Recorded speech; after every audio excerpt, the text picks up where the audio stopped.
Chapter के start में हमें इंसिडेंट के 3 घंटे बाद का सीन्स दिखाया जाता है। ली के बैकपैक से स्नैक्स निकालते देख सब हैरान हो जाते हैं।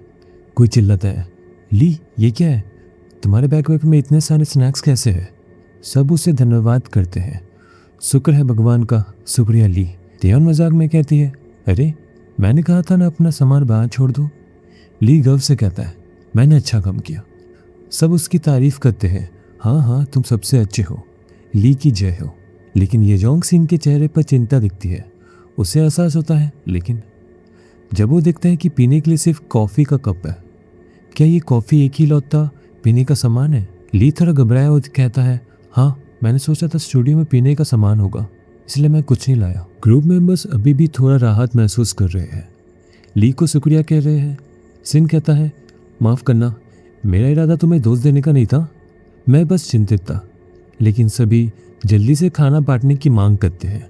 बोलते हैं, सब ठीक है, अब बस ब्रेड बांट दो। एक और कहता है, उफ ली तुम सबसे अच्छे हो। वो लोग हिसाब लगा रहे हैं कि कुल 9 है ना, और इस बात पर सहमति जताते हैं कि हर किसी को एक ब्रेड मिलेगी। लेकिन जियोंटक सोंग के चेहरे पर गहरी चिंता और पसीना साफ दिखता है। वो सोचता है, ये बेवकूफ़ अभी भी इतने ऑप्टिमिस्टिक कैसे हो सकते हैं? इसमें ऑप्टिमिस्टिक होने जैसा क्या है? उसका डर बढ़ता जाता है। हमें तो ये भी नहीं पता कि हमें कब बचाया जाएगा, और हमारे पास खाना भी नहीं है। उसके अंदर एक गहरा खौफ घर कर रहा है, जहाँ बाकी सबकी ब्रेड की खुशी उसके चेहरे के लिए सिर्फ एक भयानक सच्चाई को छुपाने की कोशिश है। जब बाकी सब खाना बांटने की जल्दी में थे, जियोंटक सोंग बीच में बोल पड़ता है, ब्रेड बांटने से पहले मैं एक सवाल पूछना चाहता हूँ, क्या आप में से कोई कम खाने को तैयार होगा? उसका चेहरा डर और दबाव से भरा है। वो अपनी बात को सही ठहराता है, लड़कियों को समझाता है कि लड़के तुमसे काफ़ी बड़े हैं और हमें ज़्यादा कैलोरीज की ज़रूरत है। फिर वो डाउट करने वाली लड़कियों को निशाना बनाता है, कहता है, तुम्हारा पेट तो वैसे भी छोटा हो गया होगा और सही बांटने के बारे में सोचना चाहिए। उसका बेकाबू बर्ताव सबको चौंका देता है। अगर कोई लड़कों को थोड़ा खाना देने के लिए खुद आगे आता है तो मैं शुक्रगुजार रहूँगा। लेकिन लड़कियाँ खामोश है, उनके चेहरे पर सिर्फ हैरानी और नाराज़गी दिखती है। कोई आगे भी नहीं आता। जियोंटक खुद से कहता है, कोई नहीं, समझ गया, मैंने सोचा था कि ये एक सही तरीका है, और फिर अपने सर को पकड़कर बड़बाने लगता है। मुश्किल वक्त में तुम्हारी सेल्फिशनेस देखकर बहुत अफसोस हो रहा है। उसकी बेचैनी बढ़ती जाती है। तभी जिनो बीच में से उसे टोकते हुए पूछता है, क्या तुम्हारा हो गया? तुम खुद को एक्सपोज कर रहे हो। ये कहकर जिनो ने माहौल को और भी संगीन बना दिया है। जुनो जुनटेक की बात का जवाब देते हुए कहता है, मैं तुम्हारी बात समझता हूँ और थोड़ा सहमत भी हूँ, लेकिन इस हालत में नहीं। तुम अभी सिर्फ लड़कियों से ये कह रहे हो, लेकिन बाद में तुम छोटे लोगों से खाना छीनोगे। जुनो सबको सवाल करता है, सब चुप क्यों है? क्योंकि तुम बेवकूफ़ हो या तुम सहमत हो? तभी एक ब्रेड जुनो के चेहरे पर लगता है। तेयन गुस्से में चिल्लाती है, हाँ हाँ सही बातें करो और फिर भी परेशान करो। बाकी लड़कियां उसे रोकने की कोशिश करती हैं। तेयन अपनी बात पर अड़ी है। सब इतने जज्बाती क्यों हो रहे हैं? हम यहाँ मरने वाले नहीं हैं। उसका बर्ताव माहौल को और भी संगीन बना देता है। तेयन अभी भी अपने बात पर अड़ी है। गुस्से में पूछती है, क्या तुम्हें याद नहीं 911 ने हमें शांत रहने और बताया था कि हमें जल्दी बचाया जाएगा? वो ली से पोर्टेबल चार्जर के बारे में पूछती है, जिसे वो बैकपैक से निकाल कर देता है। थोड़ी राहत मिलती है। फिर वो सोचती है कि बैटरी बचानी होगी ताकि इमरजेंसी में कांटेक्ट कर सकते हैं, और हमारे पास खाना भी है। लेकिन गहरी चिंता उभरती है कि सबसे बड़ी गलती होगी हमारे खाने और एनर्जी को बेकार की चीज़ों में बर्बाद करना। हैना जियोंग दुखी होकर कहती है कि बहस में कितना वक्त बर्बाद हुआ, और वो 9 लोगों के इंट्रोडक्शन और हमारे ब्लड टाइप्स रिकॉर्ड करने पर सहमत हुए थे ना। तभी जुनो कहता है, हाँ पहले पर खाना बांट लो, ये भी किसी वक्त खराब हो सकता है। और ली जवाब देता है, ठीक है, पहले ब्रेड बांट देते हैं। ली घोषणा करता है, मैं डिसाइड करता हूँ क्योंकि मैंने खरीदे हैं, और सबको एक एक ब्रेड लेने को कहता है। अच्छे से क्या रखना है इसका। सब दौड़ते हैं, झटपट स्नैक्स निकालते हैं। कुछ लोग मजाक उड़ाते हैं, ली तुम्हारा कोई टेस्ट नहीं है, और कहते हैं ये तो कुत्ते के खाने जैसा है। ली बस ले लो प्लीज़, बोलता है। हैना डरते हुए अपनी ब्रेड को खोलती है, उसे सूंघती है और गिन से कहती है, हे भगवान।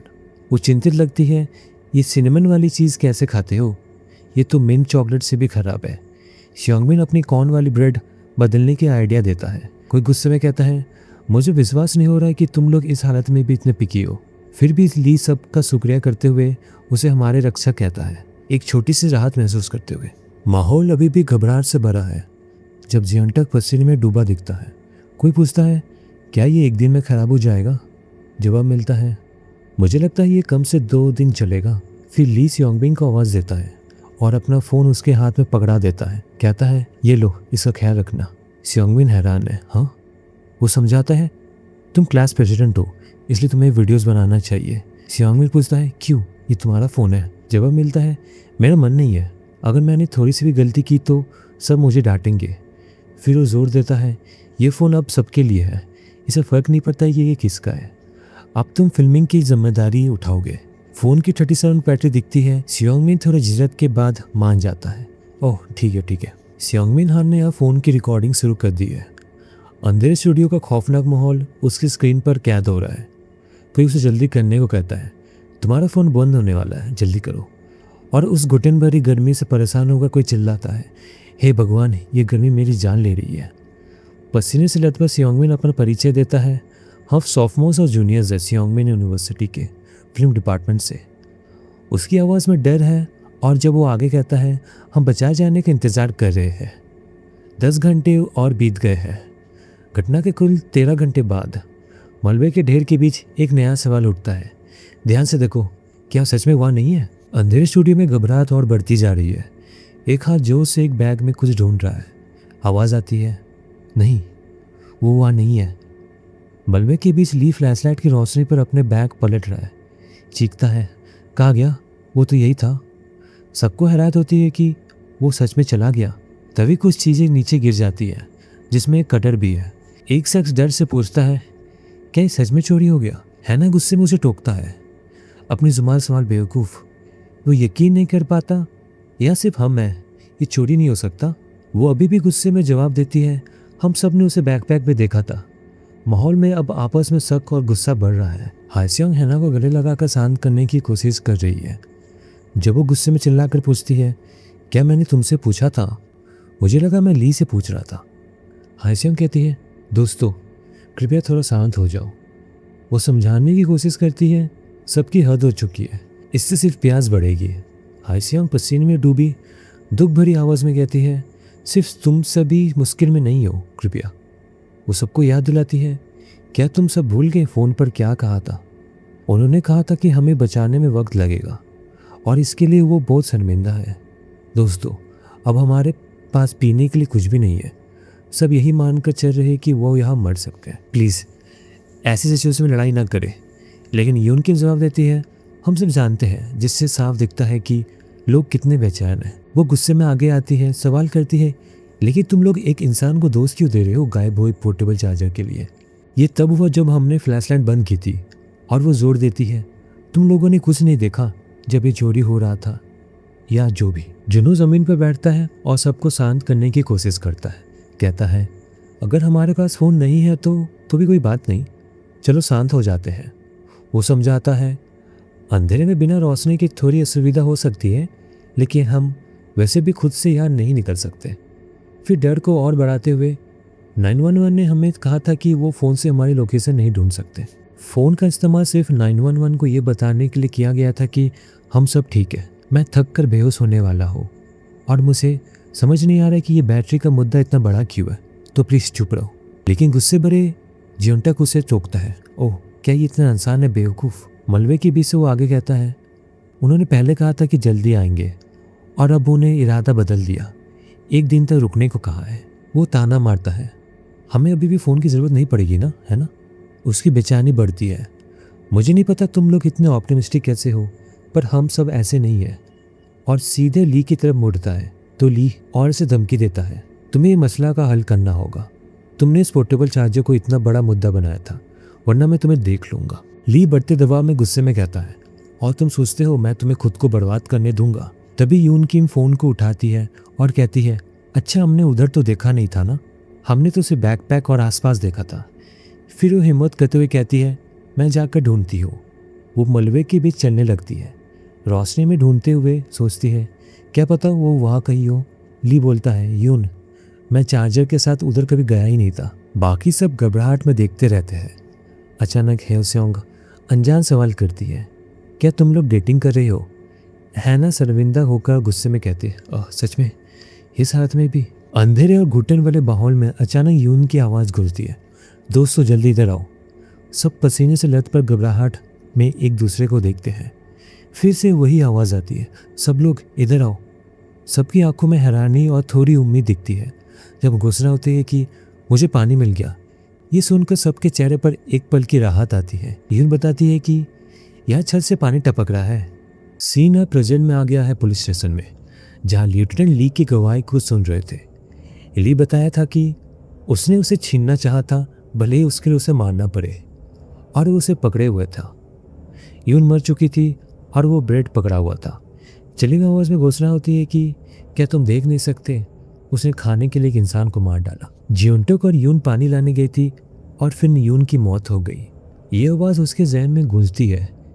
एक साथ ही लेफ्टिनेंट से पूछता है कि क्या वो ली की गवाही सुन रहा है, और ये भी खुलासा होता है कि ली की गर्लफ्रेंड भी मरे हुए लोगों में से थी, जिससे उसकी गवाही और भी दर्दनाक हो जाती है। लेफ्टिनेंट और उसके साथी फॉरेंसिक के नतीजों का इंतजार कर रहे बेसब्री से, जो उनकी जांच को एक दिशा देंगे। लेकिन इनमें हो रही देरी उन्हें परेशान कर रही है और वो चिंता में पूछता है, इस बार फॉरेंसिक के नतीजे इतने देर क्यों लग रहे हैं। लेफ्टिनेंट और उसका साथी ली के जख्मों पर बात कर रहे हैं। लेफ्टिनेंट पूछता है, क्या तुम्हें ली के जख्म कल दिखे थे। सिन उसकी तरफ देखती है और हैरत से कहती है, हाँ, वो उसके पूरे शरीर पे थे, मैं उसे कैसे मिस कर सकती थी। माहौल में एक गहरी चिंता है। साथी पूछता है, क्यों, तुम्हें लगता है लड़ाई हुई थी। सिन सोचती है, मुझे लगता है लड़ाई, और सिर्फ लड़ाई नहीं बल्कि एक भावुक शारीरिक रूप से इंटेंस लड़ाई। ऑफिस में सिन क्योन से ली की लंबाई और ताकतवर सवाल उठाती है, लेकिन ली लंबा नहीं था क्या, वो काफ़ी मजबूत भी लग रहा था। इस बात पर जोर देते हुए कि तो बहुत सारे लोगों ने उसे गला घोट कर मारने की कोशिश नहीं की होगी। क्योन गहरी सोच में डूबा है। वो ली की बात को याद करता है जिसने सुझाव दिया था, तो मैंने सुझाव दिया था कि हमें पार्टनर्स में जाने चाहिए, जैसे 2 लोग एक बार में। क्योन अभी भी ली की बात को याद करता है। मेरी गर्लफ्रेंड पानी लाने गई थी जब मैं सोया हुआ था और वो मरी हुई वापस आई। क्यों सोचता है कि सबके एलिबाइज मिल जाएंगे क्योंकि सब एक बंद कमरे में थे, लेकिन ऐसा नहीं हुआ। डॉक्टर जू की बात दिमाग में गूंजती है, तुम्हें उनके एलिबाइज जल्दी से जल्दी पता करने होंगे। सोचा था कमेटी मेंबर वाली बात से ज़्यादा मदद नहीं मिलेगी, पर दूसरा ऑफिसर पूछता है, क्या कहा, मैंने सुना नहीं। क्यों जवाब देता है, कुछ नहीं, बस ये कि हमें सबसे पहले एलिबाइज मिलने चाहिए थे। अभी सभी गवाहियाँ नहीं ले सकते क्योंकि कुछ लोग अभी भी फिजिकली रूप से ठीक नहीं है। फिर वो युजोंग सिंह और जियोंटक सोंग को छोड़कर बाकी सर्वाइवर्स के पानी के साथ ही ढूंढने का सुझाव देते हैं। डेगन हैरान होकर पूछता है, सभी कॉम्पर्स जो पानी लेने गए थे, हमें ये सब क्यों चाहिए। क्यों समझाता है कि उन्हें नहीं पता है कि विक्टिम्स कैसे साथ थे जब उनकी मौत हुई, और ये जानकारी बाद में काम आएगी। डेगन इतने परेशान है कि वो दूसरी टीम में ट्रांसफर मांगता है, जिसका जवाब मिलता है इस केस के बाद ही। वो गुस्से में बोलता है, हे भगवान। फिर वो क्योन ली की गवाही याद करता है कि यून की मौत तब हुई जब वो पानी लाने गई थी और ली सो रहा था। जांच आगे बढ़ रहा है। वो एक पेपर पे लिखते हैं कि पानी के लिए वो हमेशा जोड़ियों में जाते थे। उनके दिमाग में ये बात हमेशा रहती होगी कि पानी कितना ज़रूरी है, और सब अपनी बारी का इंतज़ार करते होंगे। शायद ये पार्टनर बनाने का रूल एक दूसरे पर नज़र रखने के लिए बनाया गया था। पेपर पर रेस्ट और वाटर के सेक्शन में कुछ मेंबर्स डेड और अनेबल टू टेस्टिफाई मार्क किए गए हैं, तो वो उन 5 लोगों को छोड़कर जो गवाही नहीं दे सकते या मर चुके हैं, वो बाकी 4 की उनकी सफाई लेंगे। सिन ये सब देखती है, कितने भी सस्पेक्ट हमारे पास है और जो भी हुआ हो, उनके पास अभी भी आधे सर्वाइवर्स हैं। इन गवाहियों से कुछ न कुछ पता चलेगा। पानी के साथी वाले एलिबाइज पर ध्यान दे रहे हैं, खासकर मर गए लोगों के साथ। तभी दरवाज़ा ज़ोर से खुलता है और एक साथी चिल्लाता है, जियोंगडो, हमें फॉरेंसिक के नतीजे मिल गए हैं। क्यों हैरान रह जाता है। वो पूछता है, तो ये कत्ल है। साथी का जवाब और भी चिंताजनक है, ये सिर्फ कत्ल नहीं। वो पेपर सीन को थमा देता है, बताता है कि प्रोसिक्यूटर्स इस पर ब्रीफिंग देंगे, पर उनकी ज़िंदगी अब बहुत बिजी होने वाली है। साथ ही उत्साहित होकर चिल्लाता है, क्योन, सिन, अगर हमें ये ठीक से किया तो सबको स्पेशल प्रमोशन मिलेगा। आखिर में सर्वाइवर्स की लिस्ट दिखती है। यून की मरी हुई है, जियोंटक सोंग बेहोश है, युजोंग सिंह ने गवाही देने से मना कर दिया और ली जिंदा है।